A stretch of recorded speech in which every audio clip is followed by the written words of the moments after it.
mission, là c'est le super frelon.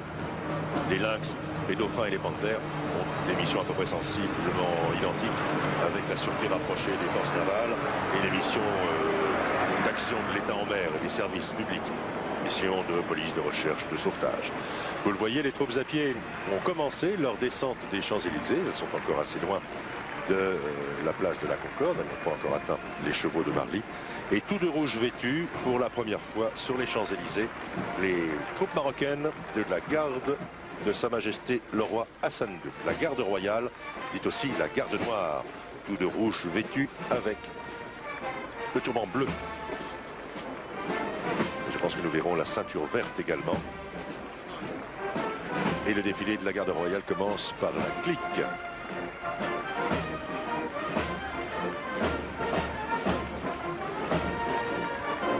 Nous allons avoir l'occasion de les découvrir plus précisément, mais je ne dirai rien à partir du moment où ils approchent de la tribune officielle, car les soldats de la garde du roi font eux-mêmes un peu la sonorisation de leur défilé. Ils sont 500 aujourd'hui sur les Champs-Élysées. 500 sur un effectif global d'environ 3000 hommes.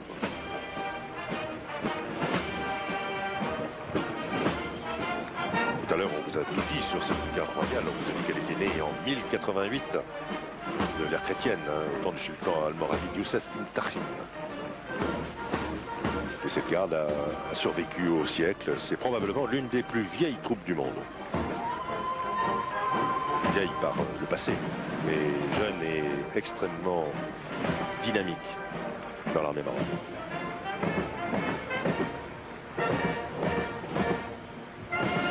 Voilà, la garde royale du Maroc pénètre sur la place de la Concorde. Le président de la République, le roi du Maroc, tous les membres du gouvernement et toutes les tribunes sont debout.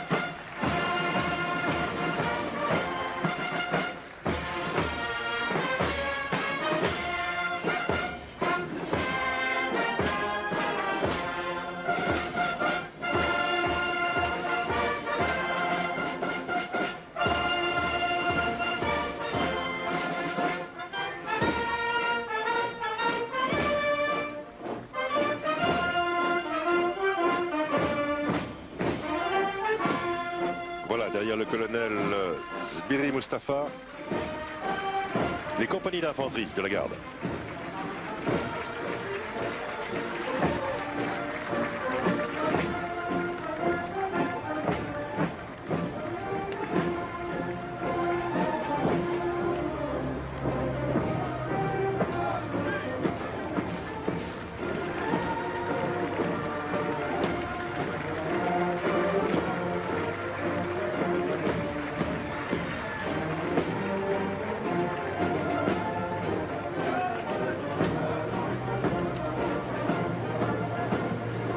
Vous entendez les soldats qui crient, et je peux vous dire ce qu'ils crient.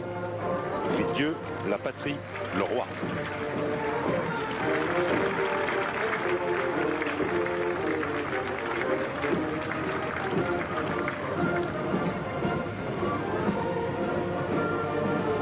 Le souverain chérifien qui regarde passer sa garde.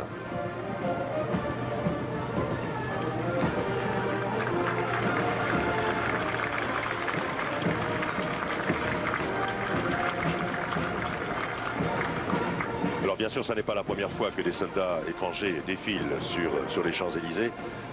Cela s'est produit au lendemain des deux grandes guerres, bien évidemment, le 14 juillet 1919 et puis le 14 juillet 1945. des soldats appartenant à des armées étrangères ont défilé.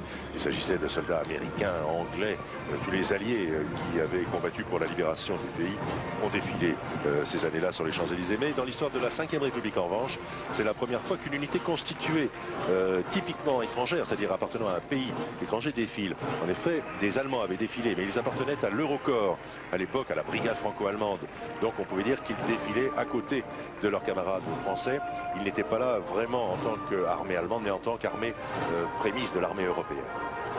Là aujourd'hui, c'est effectivement la première fois qu'une armée défile directement devant le président de la République, une troupe défile et n'appartenant pas à l'armée française.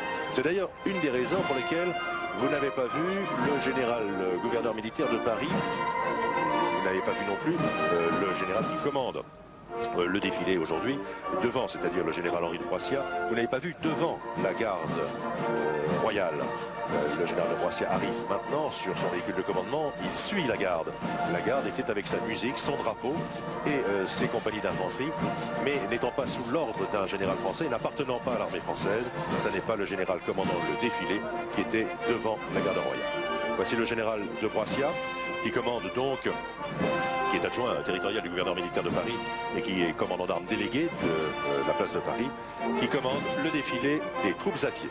Le général gouverneur militaire de Paris, le général Gillot, lui, est sur la place de la Concorde, à gauche, devant la musique de l'air. Général Gillot qui a reçu sa 5e étoile d'ailleurs mercredi dernier au cours du Conseil des ministres. Il pourra la porter à partir du 1er août. Félicitations en général. 5 étoiles.